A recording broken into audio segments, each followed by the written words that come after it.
সবাইকে নমস্কার এবং আদাব দিয়ে শুরু করছি আজকের ব্লগটা ছিল ফ্রাইডের ব্লগ। তো আপলোড করতে অনেক বেশি দেরি হয়ে গেছে, অনেক দিন সময় নিয়েছে আপলোড করার জন্য, এডিটেই করা হচ্ছিল না। তো শুক্রবার সকালবেলা উঠে দেখি মা রান্না বসাইছে, এখানে পোলাও মাংস হচ্ছিল। আমাদের বাসায় অন্য কোনো দিন মাংস হোক বা না হোক, বাট ফ্রাইডেতে আমাদের মাংস সবারই লাগবে, সাথে পোলাও।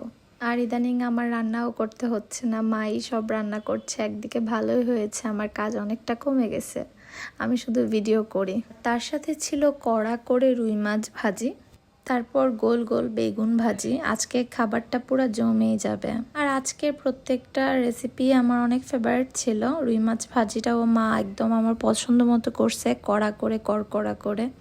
এভাবে রুই মাছ খেতে অনেক বেশি মজা লাগে। তারপর খাওয়া দাওয়া শেষ করে আমি এখানে চলে এলাম, আজকে বুটের হালুয়া বানাবো। বুটের হালুয়া যদিও আমি ফার্স্ট টাইম বানাচ্ছি আজকে, জানি না কেমন হবে, জানিও না ঠিক মতো হবে কিনা, বাট আশা করছি হবে।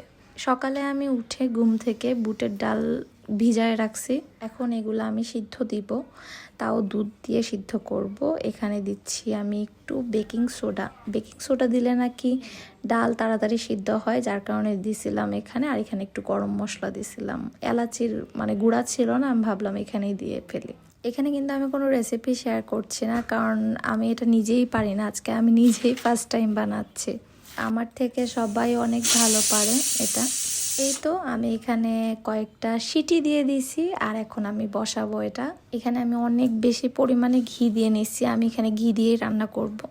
এখন আমি ডালটা দিয়ে দিব, আর ডালটা আমি ব্লেন্ডারে ব্লেন্ড করে নিচ্ছি। এবার আমি ভালো করে মিশিয়ে নিব।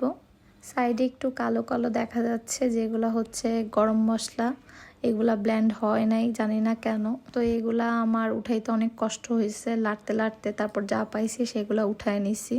তারপর আমি একটু চিনি দিয়ে দিলাম, যেহেতু আমরা সবাই একটু মিষ্টি কম খাই, যার কারণে একটু কমই চিনি দিয়েছি। সব থেকে ধৈর্যের ব্যাপার হলো, এটা অনেক ধৈর্য সহকারে নাড়াতে হয়, কারণ অনেক সময় লাগে এটা হতে। আর আমি একটু দূর থেকেই নাড়ানাড়ি করতেছিলাম, কারণ এটা গায়ে পড়তেছিল। অনেকক্ষণ নাড়ানোর পর এখন প্রায় হয়ে আসছে, কিন্তু এখানে আমি আবার একটু ঘি দিয়ে নিলাম। এই তো এখন ঘি দিয়ে ভালো করে নাড়াচাড়া করে নিচ্ছি, এখন কিন্তু হয়ে গেছে, এটা একদম পারফেক্ট মনে হয়। তারপর এখানে রাখবো, এটা সেট করব, তার জন্য এখানে আমি একটু ঘি মাখায় নিছি। এখানে আমি একটু বাদাম আর একটু কিশমিশ দিব। আর আমি একটু গুঁড়া দুধ দিতে চাইছিলাম নামানোর আগে, কিন্তু আমি এটা ভুলেই গেছি, এখন মনে হয়েছিল, কিন্তু দেওয়ার তো আর উপায় নাই, তার জন্য আর দিইনি। এই তো আমার একদম রেডি করা শেষ। এখন আমি কেটে উপরে কিশমিশ আর বাদাম কুচিয়ে দিয়ে দিব। এবার বলি আসল কথা, এটা কিন্তু খারাপ হয়নি, খেতে মোটামুটি ভালোই হয়েছিল। যারা মিষ্টি পছন্দ করে তাদের জন্য অনেক বেশি ভালো হয়েছিল।